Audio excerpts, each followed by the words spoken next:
நான் உங்ககிட்ட லவ்வா, லஸ்ட்டா அப்படின்னு கேட்டா நீங்க எத சொல்லுவீங்க? எல்லாருமே "ஏய் KJ KJ love love love" அப்படி சொல்லுவீங்க இல்லையா? நானும் அப்படிதான் சொல்லுவேன். ஆனா, நம்ம உள்ளுக்குள்ள என்ன சொல்லுவோம் அப்படின்னா, லஸ்ட் அப்படின்னு தான் சொல்லுவோம். மேக்ஸிமம் ஆஃப் டைம் இங்க லவ்வ விட நெறையா பேருக்கு இன்க்ளூடிங் மீ டூ லஸ்ட் தான் வந்து ரொம்ப ரொம்ப முக்கியமா கன்சிடர் பண்றோம். ஓகே. பட் இப்போ நான் அதுலேருந்து கொஞ்சம் கொஞ்சமா வெளிய வந்துட்டுருக்கேன். பட் ஸ்டார்ட்டிங்கில் இங்கேருந்து ஒரு 3 மந்த்ஸ் முன்னாடி வரைக்கும் கூட நீங்கள் என்கிட்ட வந்து லவ்வா லஸ்ட்டான்னு கேட்டிங்கன்னா, நான் மேக்ஸிமம் ஆஃப் டைம் வெளியே வந்து லவ் அப்படின்னு சொன்னாலும், உள்ளுக்குள்ளே லஸ்ட் அப்படின்னு தான் அதிகமான ஒரு ஏர்ஜஸ் வச்சிருப்பேன்.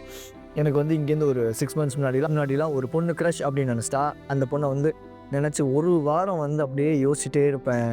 அந்த டைமில் மாஸ்டர்பேட் பண்ண மாட்டேன், ஃபேப் பண்ண மாட்டேன். பட் அதுக்கப்புறம் என்ன ஆகும் அப்படின்னா, அந்த பொண்ணுகிட்ட பேச ஆரம்பிச்சிருவேன். பேச ஆரம்பிச்சதுக்கப்புறம் அந்த சேட் வந்து நார்மல் கான்வர்சேஷன்லேருந்து கொஞ்சம் அப்கிரேடான கான்வர்சேஷனாக மாறும். அந்த கான்வர்சேஷன்லேருந்து அது கொஞ்சம் டாக்ஸிக்காக கொஞ்சம் ஒரு ஹாட் சேட் அப்படிங்கிற மாதிரி மாறும். தென் அங்கேருந்து இன்டிமசியாக மாறும். இப்படி ஏகப்பட்ட விஷயங்கள் நடக்கும். க்ரஷ் அப்படின்னு சொல்லி ஆரம்பித்து அந்த ஒரு பாயிண்ட்லேருந்து பிகாஸ் நான் அங்கே வந்து லவ் அப்படின்னு அங்கே பெருசாக கன்சிடர் பண்ணவே இல்லை. க்ரஷ் லஸ்ட் அப்படிங்கிறத நான் அதிகமாக கன்சிடர் பண்ணியிருக்கேன். ஸோ இந்த லஸ்ட்டுக்கு நான் அதிகமான வேல்யூ கொடுத்துருக்கேன் என்னோடய பாஸ்ட்டில். ஸோ இந்த லவ் அப்படி இல்லை லவ் லஸ் அப்படிங்கிறதுக்கு எனக்கு பெருசாக வித்தியாசம் தெரிஞ்சதே கிடையாது. ஸோ நான் என்னோடய லைஃப்பில் லஸ்ட்டுக்கு தான் அதிகமான ப்ரிஃபரன்சஸ் கொடுத்துட்டே இருந்திருக்கேன்.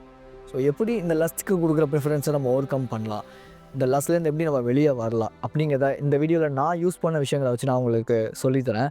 ஸோ நான் கேஜி, நீங்கள் பார்த்துட்டு இருக்க channel voice half KG.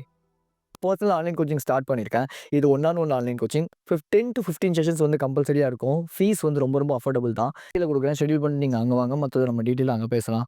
Coming to the content, love or lust அப்படின்னு கேட்டால் நான் முன்னாடியே சொன்ன மாதிரி எப்போவுமே நம்ம மேக்ஸிமம் ஆஃப் த டைம் லஸ்ட்டை தான் வந்து அதிகமாக கன்சிடர் பண்ணுவோம். பிகாஸ் லவ் அப்படிங்கிறது ஒரு ஹியூஜ் ப்ராசஸ். பட் லஸ்ட் அப்படிங்கிறது எப்படிங்கிறதுக்குள்ளே நம்ம கிடச்சிடும்னு வச்சுக்கோங்களேன். நமக்கு ஒரு ஏர்ஜ் வருது, ஃபீல் வருது அப்படின்னா என்ன பண்ணுவோம், டக்குன்னு போயிட்டு பார்ப்போம்டா ஃபோன் எடுத்து பான் இல்லை வந்து ஃபேப் பண்ணுறது, இந்த மாதிரி விஷயங்கள் பண்ணி அந்த லஸ்ட்டுக்கான அந்த ஒரு விஷயத்தை நம்ம வந்து சாட்டிஸ்ஃபை பண்ணிக்கிறோம் இல்லையா அந்த சைடில். இந்த லஸ்ட் அப்படிங்கிறது நமக்கு கொடுக்குற ஒரு மிகப்பெரிய ஒரு விஷயம் ப்ளஷர். அதுவும் ஷார்ட் டேர்மில் கிடைக்கிற பயங்கரமான ப்ளஷர்ஸ். இந்த ப்ளஷர்ஸ் என்ன பண்ணுதுன்னா நம்மளை கம்ஃபர்ட் ஜோன்லேயே வச்சு இது ரொம்ப ரொம்ப ஈஸிங்கிறதுனால நம்ம லவ் அப்படிங்கிற ஒரு விஷயத்தில் வந்து இண்டல்ஜ் ஆக மாட்டோம். ஒருவேளை மேபி இதையும் தாண்டி எனக்கு லவ் வேணும் அப்படின்னு நம்ம நினைக்கும் போது நம்ம என்ன தான் சர்ச் பண்ணாலும் நமக்கு கிடைக்கிற பீப்புள் ஒரு டீஜென்ரேட்டான பீப்புளாக தான் இருப்பாங்க. பிகாஸ் நம்ம தான் இங்கே சேஞ்ச் ஆகவே இல்லையே. நம்ம லஸ்ட்டில் இருக்கோம் எப்போவுமே அப்படிங்கிற மாதிரி. ஏன்னா அன்றைக்கி நிறைய ஏன்னா நான் வந்து இந்த லஸ்ட் அதிகமாக இருக்கிற டைமில் நான் நிறையா கேர்ள்ஸ்ட்டு அப்ரோச் பண்ணும்போது நான் மீட் பண்ண பீப்புள் எல்லாமே வந்து ஒரு டீஜென்ரேட்டான ஒரு பீப்புள். லைக் அவங்களுக்குமே அந்த லஸ்ட் விஷயம் சம்மந்தமான ஏதோ ஒரு நீட் என்னால் தேவைப்பட்டிருக்கு அப்படிங்கிற மாதிரி தான் நான் வந்து சர்ச் பண்ணேன். பிகாஸ் நான் லஸ்ட்ன்னு நினச்சிட்டே இருந்தனால என்னோட பிரெயினோ இல்லை என்னோட ஐஸோ இல்லை என்னோட சப்கான்ஷியஸோ எனக்கு காட்டின எல்லாமே வந்து வெறும் இந்த மாதிரியான பீப்புளாக மட்டும் தான் என் கண்ணில் வந்து காட்டுச்சான். இதுக்கெல்லாம் மெயினான காரணமாக எனக்கு தென்பட்ட விஷயங்கள் என்ன அப்படின்னா, ஒன்று சோஷியல் மீடியாவோட இன்ஃப்ளூயன்ஸ். அதாவது லவ் அப்படின்னாலே இந்த லவ்வுக்கு முன்னாடி இன்டிமசியாக இருந்தது. அதுக்கப்புறமேட்டு வந்து ஓகே லவ் அப்படின்னு சொல்லி சொல்கிறதா இருக்கலாம். தென் வந்து இந்த லவ்வுனாலே இப்படி தான் இருக்கணும் அப்படின்னு சொல்லி ஒரு சில ஃபார்மேட் இருக்குல்ல, இந்த மாதிரி இருக்கலாம். ஒரு ஹீரோ எடுத்துக்கிட்டிங்கன்னா ஒரு பொண்ணு பின்னாடியே வந்து ஃபாலோ பண்ணி அந்த பொண்ணை வந்து சேஸ் பண்ணி அந்த பொண்ணை வந்து அப்யூஸ் பண்ணி அதுக்கப்புறமேட்டு அந்த பொண்ணை லவ் பண்ண வைப்பாரு. நிறையா படங்கள்ல வந்து நீங்கள் பார்த்துருப்பீங்க. இது எல்லாமே மேக்ஸிமம் ஆஃப் த டைம் எனக்கு ஒரு இன்ஃப்ளூயன்ஸாக இருந்தனால இந்த லவ்னா என்ன லஸ்னா என்னன்னு அதை நான் தெரிஞ்சுக்காமலே போயிட்டேன். ஸோ இந்த இந்த மாதிரியான விஷயங்கள் எனக்கு என்ன ஒரு தப்பான ஒரு பாதைக்கு தான் கொண்டு போச்சு. என்ன மட்டும் கிடையாது. இன்னைக்கு நிறையா பசங்களுக்கும் நிறையா பெண்களையும் இந்த இந்த மாதிரியான ஒரு சோஷியல் மீடியாவோ இல்லை இன்ஃப்ளூயன்சஸோ லிட்டரலா கெடுத்துக்கிட்டு தான் இருக்கு அவங்களோட லைஃப்பை முதற்கொண்டு. நம்பர் 2 லஸ்ட்டுக்கு அதிகமான ப்ரிஃபரன்ஸ் நம்ம எல்லாருமே குடுக்கறதுக்கான main reason stay myself in my comfort zone அப்படிங்கிறது தான். நம்ம எப்பவுமே ஒரு கம்ஃபர்ட் ஜோன்ல இருக்கிறதுக்கே இந்த லஸ்ட் வந்து ரொம்ப ரொம்ப அதிகமாவே வேலை செய்யுதுன்னு வச்சுக்கோங்க. லெட்ஸ் எக்ஸாம்பிளுக்கு சொல்லலாம்னா, நான் முன்னாடியே சொன்ன மாரி லவ் அப்படிங்கிறது ஒரு நல்ல குவாலிட்டியான ஒரு பொண்ண நம்ம தேடுறோம் அப்படிங்கும்போது, அந்த பொண்ண கண்டுபிடிக்கிறதுக்கு தேடணும், பேசணும், பழகணும், தென் நம்பர் வாங்கணும், அதுக்கப்புறம் ப்ரப்போஸ் பண்ணணும். அவங்க ரிஜெக்ட் பண்ணிட்டா, அக்செப்ட் பண்ணிட்டான்னு இப்படி அண்ட் லாட்ஸ் ஆஃப் கான்சிக்வென்சஸ் இந்த லவ்ல இருக்கு. பட் இந்த லஸ்ட்ட பொறுத்தவரை அப்படி கிடையவே கிடையாது. நான் முன்னாடியே சொன்ன மாரி தோணுச்சா, உடனே போய் பார்த்துரலாம். உடனே போய் அடிச்சிடலாம் அப்படிங்கிற மாதிரி தான். லைக் வந்து எனக்கு ஸ்ட்ரெஸ் இருக்கு, டிப்ரஷன் இருக்கு, எனக்கு ஒரு மாரி சோகமா இருக்கு, எனக்கு என்ன ப்ராப்ளம்லாம் இருக்கு. ஆனா, அந்த ப்ராப்ளம நான் சால்வ் பண்ணாம, அதுக்கான ஆல்டர்னேட்டான ஒரு சொல்யூஷனா இந்த ஃபேப் பண்றதையோ, இல்ல லஸ்ட்ஃபுல்லான தாட்ஸ் எனக்கு இருந்தனால, நான் என்ன பண்றேன்னா, இந்த ப்ராப்ளம சால்வ் பண்ணாம அது அப்படியே இருக்கு. பட் அதுலேருந்து ஓடி ஒளியறதுக்காக இந்த மாஸ்டர்பேஷனோ, இல்ல பானோ பார்த்துட்டு, ஓகே இது எனக்கு ஸ்ட்ரெஸ் ரிலீவரா இருக்குன்னு ஸ்ட்ரெஸ் ரிலீவரா இருக்கு அப்படின்னு சொல்லிட்டு, இந்த விஷயங்கள நான் அதிகமா பண்ணிட்டு இருந்தேன். நான் மீட் பண்ற நெறைய பீப்பிளுமே சொல்ற விஷயமே இல்ல என்கிட்ட வந்து டவுட்ஸ்ன்னு சொல்லி கேட்குற நெறைய கிளையண்ட்ஸ் யாரா இருந்தாலும் சரி, சொல்ற ஒரு விஷயமா எனக்கு வந்து இந்த ஃபேப் பண்ணா தான் இந்த ஸ்ட்ரெஸ் போகுது. அதுவும் பான் பார்த்து ஃபேப் பண்ணா மட்டும் தான் என்னால ஸ்ட்ரெஸ் போகுது. இல்லன்னா எனக்கு அந்த ஒரு கில்ட்டி ஃபீல் இருந்துகிட்டே இருக்கு. ஸ்ட்ரெஸ், ஆங்ஸைட்டி, டிப்ரஷன் இது எல்லாமே குடுக்குறதே இந்த பான் அண்ட் ஸோ அந்த ஒரு நம்ம லஸ்ட்ஃபுல் தாட்ஸ் இதுதான். ஓகே. பட் நம்ம என்ன நினைக்கிறோம்னா, இதுதான் எனக்கு வந்து இந்த ஸ்ட்ரெஸ்லேருந்து ரிலீவரா இருக்கு அப்படின்னு சொல்லி. பட் ரியாலிட்டி என்னன்னா, இதுதான் அதிகமான ஸ்ட்ரெஸ் நமக்கு குடுக்குது. ஸோ கம்ஃபர்ட் கில்ஸ் யூ அப்படின்னு சொல்லுவாங்க. கம்ஃபர்ட் எப்பவுமே நம்மள கில் பண்ணும். எந்தெந்த விஷயங்கள்லாம் நமக்கு ரொம்ப ரொம்ப கம்ஃபர்ட்டா இருக்கோ, அதெல்லாம் விட்டுட்டு நம்மள அன்கம்ஃபர்ட்டான சிச்சுவேஷனுக்கு நம்மள நம்மளே தள்ளிக்கணும். லெட்ஸ் சே எனக்கு வந்து இந்த லஸ்ட்ஃபுல் தாட் வந்து அதிகமா இருக்கு. எனக்கு என்னோட கேர்ள் ஃபிரெண்ட் மேல வருது, என்னோட கிரஷ் மேல வருது அப்படின்னா, யூ சி இங்க ரெஸ்பான்சிபிலிட்டி யாருன்னா நான் தான். ஓகே. நம்ம ஃபர்ஸ்ட்டு பேசும்போது அவங்க கிட்ட நல்லா பேசுறோம். அப்புறமேட்டு ஒரு கேப் கிடைக்குதுங்கிறப்போ, அவங்க கிட்ட போய் நம்ம வந்து தப்பா பேசுறது it's it's not a right thing. நான் பண்ணியிருக்கேன். நான் பண்ணலன்னு சொல்ல மாட்டேன். பட் தப்பு தான் அது. ஒத்துக்கங்க. ஆமா. தப்பு தான். நம்ம பண்ணிட்டு இருக்க தப்பு தான். உடனே சில பேர் என்ட்ட வந்து, "ஏய் நீ எல்லாமே பண்ணிட்டு என்ட்ட வந்து சொல்லாத. நான் பண்ணி பார்ப்பேன்." அப்படின்னா, தாராளமா போய் பண்ணுங்க. இங்க யாருமே உங்கள கைய புடிச்சு, "ஏய் போகாதன்னு" சொல்லல. பட் இவ்ளோ கான்சிக்வென்சஸ் நடக்கும்னு நான் சொல்றேன். ஓகேவா? நீங்க அசால்ட்டா நினைக்கிறீங்க இந்த விஷயம். பட் அதுக்கு பின்னாடி எவ்வளவோ பெரிய பெரிய ப்ராப்ளம்ஸ் கிரியேட் ஆயிடும்.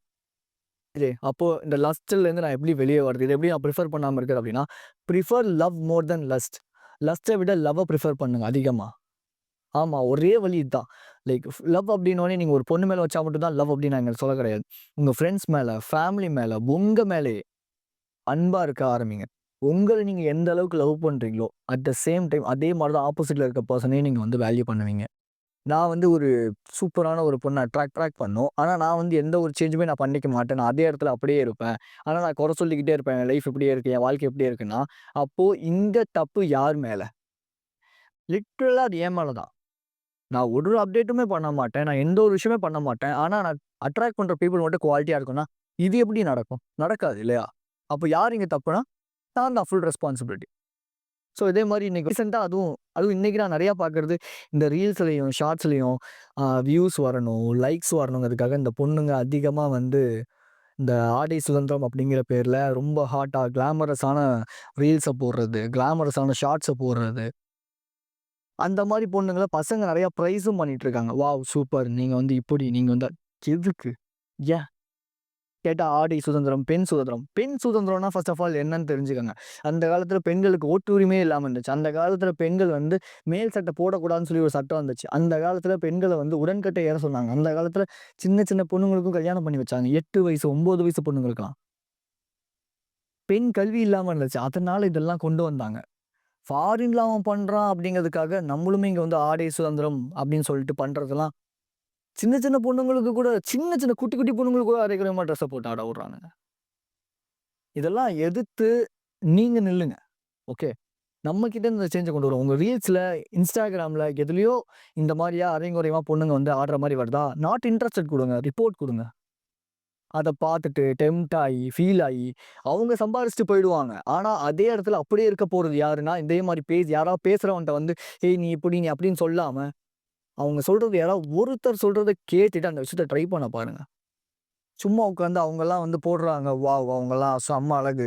அப்படி கிடையாது. அவங்களும் உங்கள மாரி தான். மனுஷங்க தான். எல்லாருமே மனுஷங்க தான். சும்மா நம்ம வந்து ஒருத்தவங்கள பிரைஸ் பண்ணி, வாவ்! அவங்கலாம் சூப்பர் எப்படி இருக்காங்க பாரேன். தப்புங்க. அவங்க தப்பு பண்றதுக்கு இன்டைரக்ட்டாவோ, டைரக்ட்டாவோ ஆடியன்ஸ் ஆன நம்மளுமே வந்து தூண்டுறோம் தான். ஓகே. இங்க வந்து ஆடை சுதந்திரம், பெண் பெண் சுதந்திரம் தப்பு கிடையாது. நீங்க வேலைக்கு போலாம், சம்பாரிக்கலாம், ஒரு நல்ல கரியருக்கு போங்க, நிறைய ஜாப் பண்ணுங்க. அதெல்லாம் வேற. பட் இந்த சும்மா உட்கார்ந்து இந்த ரீல்ஸ்ல, இந்த ஷார்ட்ஸ்ல வியூஸுக்காக, லைக்ஸுக்காக நான் இப்படி உட்கார்ந்துட்டு போறேன். நான் இப்படி பாரு, எனக்கு இடுப்பு தெரிற மாரி போடுறேன், கிளாமரா போடுறேன், ஹாட்டா போடுறேன். Fine, right. அத பத்தி பேசணும்னாலே நமக்கு எப்படி சொல்றது? இதெல்லாம் தப்புன்னு தெரியுதா? தெரியலையான்னு எனக்கு புரியல ஆக்சுவலி. பசங்களா நான் உங்களுக்குமே சொல்ற விஷயம் என்ன அப்டின்னா, இந்த மாரியான யாராவது போடுறாங்க அப்டின்னா, நீங்களும் போயிட்டு நாட் இன்ட்ரஸ்டட் குடுங்க. வேணாம் நான் பார்க்க மாட்டேன். ரிப்போர்ட் பண்ணுங்க. அவங்க ஒண்ணும் அவ்ளோ பெரிய ஆள்லாம் கிடையாது. எதுக்காக அவங்கள போய் பிரைஸ் பண்ணிட்டு, அவங்கள ஏதோ ஒரு பெரிய ஒரு ஏஞ்சல் மாரி. யோசிச்சு பாருங்க. நீங்க மேரேஜ் பண்ணிக்க போற பொண்ணு இந்த மாரி உங்களுக்கு வந்து இந்த மாரி ரீல்ஸ்லயோ, இல்ல ஷார்ட்ஸ்லயோ இந்த மாரிலாம் போட்டா உங்களுக்கு அக்செப்ட் பண்ணிப்பீங்களா? ஓகேவா? ஃபைனா? அப்ப மட்டும் ஏன் கோவம் வருது? ரைட். அப்போ லஸ்ட்டுக்கு நம்ம இடம் குடுக்கக் கூடாது. எந்த இடத்துலேருந்து, எங்கேருந்து, அந்த எந்த ஃபார்மட்லேருந்து அந்த கன்டென்ட்ட நம்ம கன்சியூம் பண்ணாலும், அது நமக்கு ஒரு தாட்ட குடுக்குது அப்டின்னா, அப்போ அந்த கன்டென்ட்ட நம்ம வந்து ஸ்டாப் பண்ணி தான் ஆகணும். எஜுகேஷன் டைப் ஆஃப் சேனல்ஸ்லாம் நீங்க பார்க்குறீங்க அப்டின்னா, லைஃப்ல ஏதாவது ஒரு இம்ப்ரூவ்மென்ட் பண்ணணும்னு நெனச்சு தான் பார்க்குறீங்க இல்லையா? அப்போ எல்லா இடத்துலேருந்தே அந்த அந்த இம்ப்ரூவ்மென்ட்ங்கிறது இருக்கணும். சும்மா நான் வந்து வெறும் பணம் மட்டும் சம்பாதிக்கிறேன், பேர் மட்டும் சம்பாதிக்கிறேங்கிறது கிடையாது. எல்லா ஆஸ்பெக்ட்லயுமே நான் முன்னேறணுங்கிறது பேர் தான் செல்ஃப் இம்ப்ரூவ்மென்ட். ஓகே. நான் பார்க்காமலாம் நானும் பார்த்துருக்கேன். நானும் வந்து கமெண்ட் பண்ணி, "வாவ்! நீங்க ரொம்ப அழகா" இப்படிலாம் சொல்லியிருக்கேன் தான். பட் ஆனா அத இப்ப நினைக்கும்போது எனக்கே ரொம்ப சீப்பா, கேவலமா இருக்கு லிட்டரலா. எதுக்காக போயிட்டு இப்படி போய் பேசிட்டு இருந்திருக்கோம் அப்படின்னு சொல்லிட்டு. தேவையில்ல. அவங்க உங்க கமெண்ட்ஸ கிட்டத்தட்ட மதிக்க கூட மாட்டாங்க. அது எதுக்கு கமெண்ட் போட்டு, அவங்க அரையும் குறையுமா ஆடுறத போயிட்டு பிரைஸ் பண்ணி, தேவையா அதெல்லாம் நமக்கு? ஆ லிப் சிங்க் பண்ணிட்டா உடனே வந்து வாவ் சூப்பர். வேணாம் நண்பா. அதெல்லாம் விட்டுருங்க. நம்ம லைஃப நம்ம பார்ப்போம். நமக்கு சாப்பாடு வேணும் அப்டின்னா நம்ம தான் உழைச்சாகணும் இங்க. யாருமே வந்து அந்த ஒரு விஷயத்துக்காக வந்து இங்க நமக்காக ஹெல்ப் பண்ண போறதே கிடையாது. என் லைஃப்ல முன்னேத்தணும் அப்டின்னா அத நான் தான் பண்ணணும். யாருமே பண்ண மாட்டாங்க. லிட்டரலா யாருமே. நீ ஸ்டெப்ஸ் எடுத்து வைக்க அதுக்கப்புறம் உனக்கு அந்த ஹெல்ப்ங்கிறது கிடைக்குமே தவிர, அதுக்கு முன்னாடியே உனக்காக யாருமே வந்து உனக்காக மட்டுமே நான் செஞ்சு தரேன்டா அப்டின்னு யாருமே செய்ய மாட்டாங்க. நம்ம லைஃப்க்கு ஒண்ணு வேணும்னா நம்ம தான் அத வந்து பண்ணியே ஆகணும். நல்ல வேலை வேணும். நல்ல கரியருக்கு போணும். அ நல்ல ஜாப்ல பிளேஸ் ஆவணும். நல்ல ஒரு பிசினஸ் ஸ்டார்ட் பண்ணணும். இது எல்லாமே நீங்க தான் பண்ணணும். அப்ப இந்த மாரி விஷயங்கள்லாம் சுத்தமா தூக்கி போடுங்க. நல்ல ஒரு குவாலிட்டியான ஒரு பொண்ண நீங்க அட்ராக்ட் பண்ணணும்னா, முதல்ல இந்த மாரி டீஜெனரேட்டான ஒரு கேர்ள்ஸயோ, இல்ல டீஜெனரேட்டான இந்த மாரி கான்டென்ட்ஸயோ தூக்கி போடுங்க. First of all. அது நம்ம லைஃப்க்கு லிட்டரலா சொல்லப்போனா, ஒரு பெர்சனுக்கு கூட உபயோகமா இருக்க போறதே கிடையாது. ஏதாவது நாலெட்ஜபிள் கான்டென்ட்ஸா பார்க்குறீங்கன்னா, ஓகே ஃபைன். அதையுமே சில பேர் வந்து நாலெட்ஜபிள் கான்டென்ட்ஸ்லயே சில பேர் வந்து ஒரு ஃபன்னியா, ஜாலியா குடுக்குறாங்கன்னா, அத கன்சியூம் பண்ணுங்க. அதுலேருந்து ஒரு நாலேட்ஜாவது எடுத்துக்குவீங்க. பட் சும்மா வெறும் ஃபன் கன்டென்ட்ஸா, சும்மா லிப் சிங்கிங்கா, சும்மா வந்து மச்சான் இப்படி, அப்படி இதெல்லாம் தேவையே கிடையாது நமக்கு லைஃப்க்கு. Just improve yourself. So maybe probably நம்ம லஸ்ட்க்கு அதிகமான பிரிஃபரன்ஸ் குடுக்குறது இந்த சோசியல் மீடியா இன்ஃப்ளூயன்சஸ் இதுலேருந்து கூட வந்து நமக்கு அதிகமான பிரிஃபரன்ஸ் வந்து நம்ம குடுக்க தான் செய்றோம்.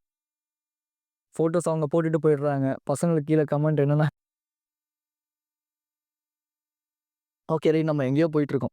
ஸோ அப்போ குவாலிட்டியான ஒரு பொண்ண அட்ராக்ட் பண்ணணும்னு நெனைங்க. அப்போ குவாலிட்டியான ஒரு பொண்ண அட்ராக்ட் பண்ணணும் அப்டின்னா, இந்த பொண்ணு வந்து அழகா என் கண்ணுக்கு அழகா தெரியிறாங்க.